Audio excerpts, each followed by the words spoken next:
Aujourd'hui au programme, nous verrons pourquoi de plus en plus de constructeurs ne croient plus en la voiture électrique et nous parlerons d'une marque qui risque bien de détrôner Tesla avec son modèle qu'on surnomme déjà la Tesla Killer.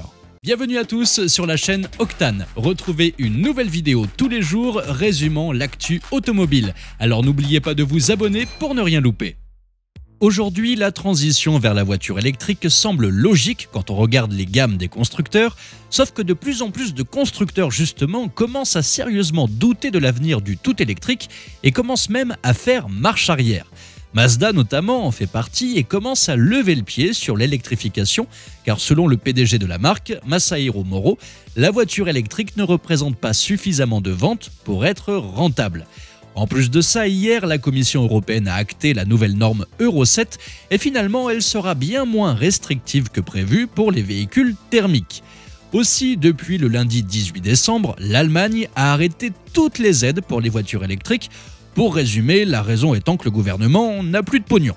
Ford, de son côté, a stoppé ses investissements sur la technologie électrique, Mercedes annonce des chiffres décevants et Volkswagen, qui n'arrive pas à vendre ses modèles électriques, réduit ses équipes et arrête même certaines chaînes de production.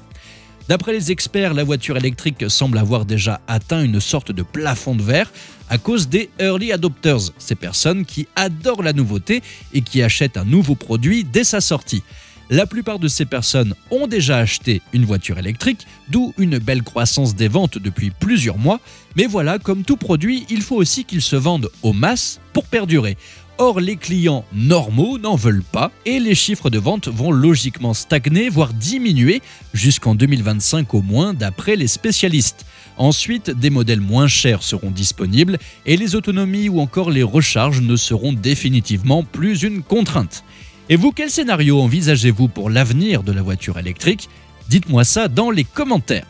Je vous présente maintenant celle qui a détrôné en beauté, enfin beauté le mot est peut-être mal choisi, le Fiat Multipla. Voici l'Avtotor Humber, la première voiture électrique fabriquée en Russie.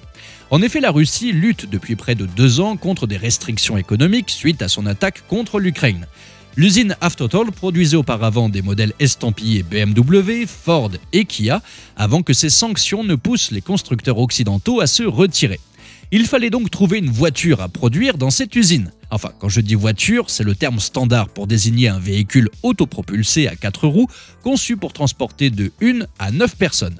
Mais j'utiliserai également ce terme pour cette chose car c'est ainsi que le constructeur l'appelle.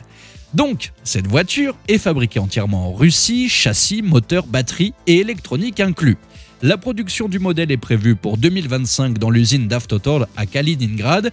Le constructeur ambitionne d'en faire la voiture du peuple avec un prix de vente très bas, avec l'objectif de 50 000 unités par an.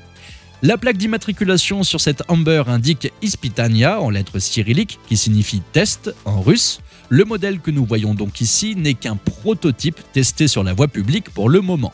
Nous ne pouvons donc qu'espérer que la voiture de production sera plus attrayante dans le sens différente. On remarque sur ce prototype des marchepieds, suggérant que la batterie est dans le plancher, appuyant le fait que la ligne générale n'a aucun sens et que les proportions sont inexistantes. Et que dire de ces 2 petits phares avant qui font presque peur ou encore des roues qui doivent sans doute provenir d'un vélo pour enfants. On remarque également 2 trappes sur le côté droit. Y aurait-il un port de charge et un bouchon de remplissage pour du gasoil qui alimenterait le chauffage? Cela nous rappellera le bon vieux temps des Saxo 106 ou encore AX électriques qui avaient ce même système. Bref, il est facile de se moquer, d'autant plus de l'industrie automobile russe et de ses ingénieurs qui dessinent avec 6 litres de vodka dans le sang. Alors attendons d'en savoir plus sur cette machine à laver. Et vous seriez-vous prêt à acheter une Avtotor Humber si le prix est vraiment bas? Et que pensez-vous de ces constructeurs qui commencent à faire marche arrière sur la voiture électrique? Dites-moi ça dans les commentaires. Merci à tous d'avoir suivi cette nouvelle vidéo. N'hésitez pas à vous abonner, à activer la cloche des notifications pour être sûr de ne rien louper, liker, partager et vous pouvez également venir nous rejoindre sur notre compte TikTok. Ciao!